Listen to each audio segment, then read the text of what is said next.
Florestas de Apóstolo geram na Terra há mais de 2 milhões de anos e guardam o segredo dessas águas. Folhas e troncos se decompõem aqui, gerando a cor e a acidez. O giro tem o rio Nilo.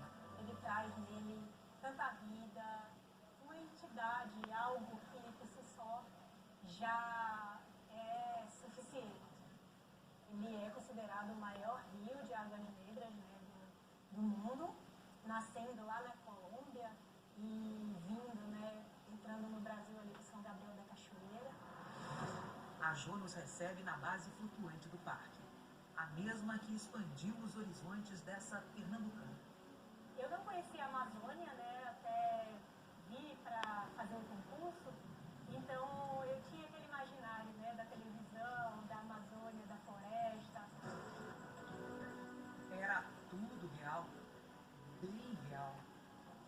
Ficar assim na varanda de um flutuante não é sempre tão tranquilo. Jason e Jack são jacarés azul com mais de 3 metros. Vivem nos arredores da base há 25 anos. Nossa câmera desperta um instinto selvagem de quem está no topo da cadeia alimentar.